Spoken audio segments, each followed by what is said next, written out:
want to take just a moment to pontificate, so if you can bear with me, please enjoy your salad or your dessert or whatever you're choosing to eat first. You'll all recall all the excitement that we had over the summer nationally with college realignment, the conference realignment. We were all riveted and on the edge of our seats to see what was going to happen.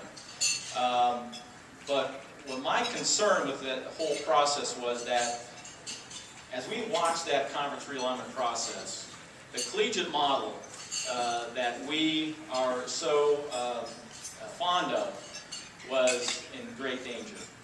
And when I talk about the collegiate model, it's distinct and separate from the professional model, which at its foundation is a for-profit business venture focused on revenue generation, in which its athletes, of course, are employees. Well, just how big was the Big Ten going to be? Was the Pacific 10 Conference going to extend all the way to the Gulf Coast? What was the SEC going to do in reaction to all of that? Well, ultimately, when the dust settled, the movement was fairly isolated. But, again, we were close to a completely new paradigm in college sports. I would suggest that if the predictions had come true, if we went to 4 super conferences, then the collegiate model, as we know it, at least in Division I, would cease to exist. What was the primary driver behind the expansion discussion? Of course, it was revenue, especially that which was tied into media rights agreements. If the super conferences were formed, how many institutions and their student athletes would have been disenfranchised?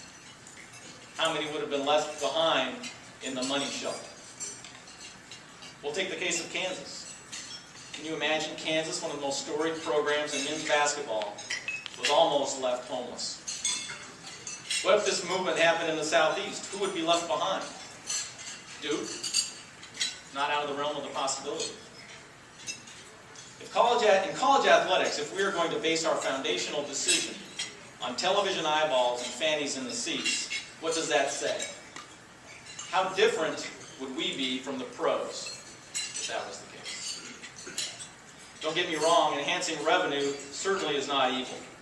Commercial activity can be a positive benefit to collegiate athletics if managed properly. And we see that we have support from our corporate partners, and they're very valuable to us. But when decisions are made based on the bottom line that are contrary to our core beliefs of student-athlete welfare and academic success, then we move further away from the collegiate model and ever closer to professionalism.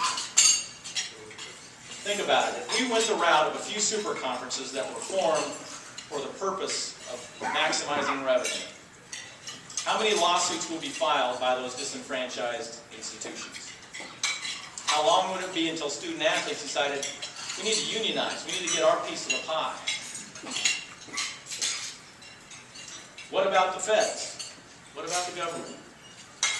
Would they stand idly by and not question the nonprofit status of those institutions and conferences? A new paradigm, I would suggest, would be unrecognizable. Fortunately, Armageddon did not occur, at least not yet, but I believe we're on the brink. Realignment seems to occur every 10 years or so. What will happen the next time around? If we aren't careful, the collegiate model that we cherish will perish. One of the great things about the Big South Conference is that from the CEOs to our coaches, we are invested in the development of our student athletes to be successful leaders in life.